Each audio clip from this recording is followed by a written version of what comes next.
Mon grand-père, Plourde, se nommait Ernest et il était un natif de Saint-Jean-de-Dieu, Québec. Il a marié Léda Rioux, qui était également une native de Saint-Jean-de-Dieu, Québec. Et mon grand-père Plourde, on nous a toujours dit que lorsqu'il est venu s'établir à Drummond, il était âgé de 3 ans. Et il est né en 1876. Okay. Alors, donc, ce qui laisse supposer que les Plourdes se sont établis dans la région de Drummond en 1879. Ah, la voilà.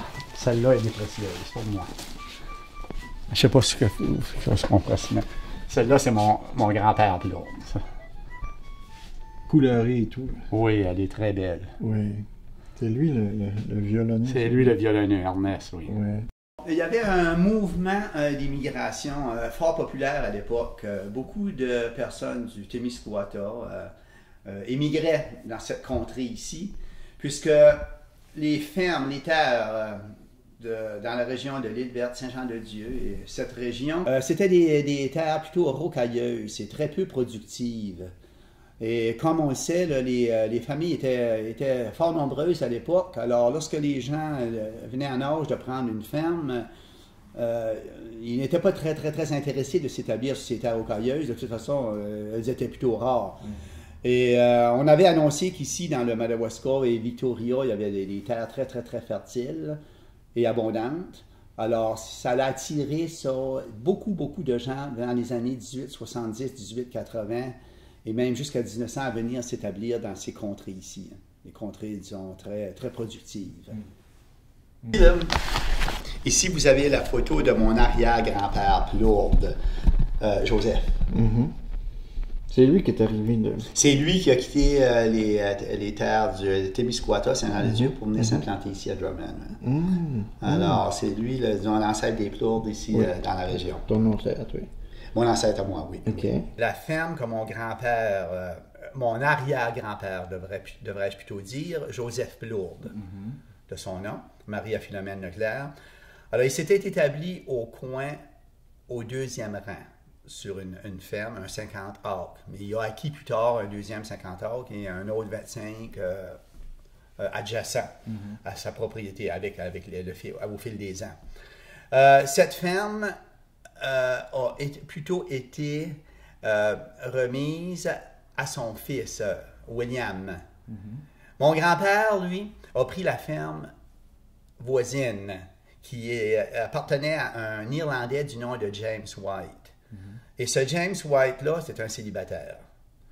Alors, quand il est devenu un peu plus âgé, il n'y avait personne pour s'occuper de lui. Alors, il a dit à mon grand-père Ernest, il dit, si tu prends femme, puis il dit, tu veux bien venir t'occuper de moi, toi et ton épouse, je vous lègue ma ferme. Oui, en retour. Alors, ben, écoutez, les fermes n'avaient pas les valeurs qu'elles ont de nos jours. Là. Écoutez, il faut se situer dans les années début 1900. Alors, c'est ce qui est arrivé, et mon grand-père a hérité de la ferme, comme ceci, de ce monsieur White, disons, de vers notaire, mais sans payer quoi que ce soit, d'après ce qu'on m'a toujours dit, du moins. Hein. D'après ce que mon père m'a dit. C'était typique aussi parmi des célibataires. C'est pas la première fois que j'entends parler. Bon, vous avez déjà entendu ça, des versions semblables. Oui, alors, pour que lui, n'ayant aucune parenté, je suppose, il était un célibataire, alors il avait besoin de quelqu'un qui s'occupe de lui. Puis cet Irlandais-là, chose intéressante, il jouait le violon, cet Irlandais-là. Alors, mon grand-père, bien, petit garçon, je suppose, il allait très fréquemment, puis il devait lui prêter son violon. Puis un enfant, bien, c'est comme une éponge, ça apprend très vite. Alors, l'enfant a vite appris à maîtriser les cordes du violon. Puis, c'est de même que la musique est entrée dans la famille Plourde. Mon grand-père, Ernest, était un violonneux. Moi, je ne l'ai pas connu parce qu'il est décédé 3 ans même avant que mon père se marie. Il est décédé en 1936. Mon père s'est marié en 1939. Mais il a appris le violon. Oui. Là, mon grand-père a appris le violon, puis il a passé cet héritage-là à mon père. Mon père a commencé à l'âge de 6 ans, puis mon père a joué le violon. Oui, puis mon père est devenu un excellent violonneux. Mon père, lui, c'était la justesse et la précision dans le violon lorsqu'il jouait. Je me rappelle, étant jeune, il s'enfermait dans sa chambre, les dimanches surtout, les dimanches après-midi, puis il pouvait passer des heures à maîtriser son art, à jouer le violon. Puis mon père, c'est un homme plutôt discret. Alors, pour ne pas nous incommoder, là, c'est pourquoi il se renfermait dans sa chambre, porte fermée, hein, puis on ne le dérangeait pas. C'était comme ça à l'époque. Alors, il pratiquait son art, mais pendant la semaine, c'était le travail. Alors, il n'aurait pas touché au violon là, pendant les... Vous vous assisiez à l'extérieur. Une très belle de mon père et de ma mère. Regardez comme elle est bien conservée. Elle n'a jamais été mise sur un mur, jamais. Alors, Alfred Plourde et Annette Thériault. Faut que je vous raconte une anecdote. Il y avait à la salle de danse Georges Bernier ici à Grand-Sault. Puis je me rappelle très bien d'une fois, c'était un peu vers la fin. Alors, c'était Georges Bernier qui était le violonneux.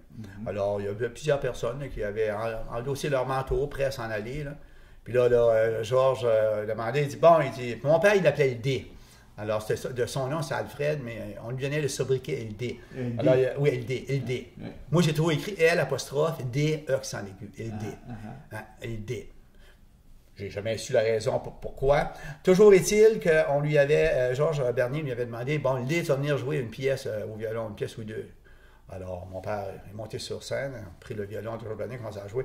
Alors, les gens qui étaient sur le point de s'en aller ont enlevé les manteaux, puis ils se sont allés dans la danse. Ça savait, mon père va raconter ça plusieurs fois. Il dit, c'est pour laisser voir, il dit comment il aimait son jeu. Les gens disaient de lui qu'il avait un jeu entraînant.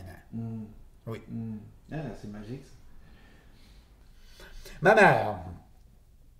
Ma mère, c'était une femme excessivement propre. Elle ne pouvait pas tolérer un bret de poussière.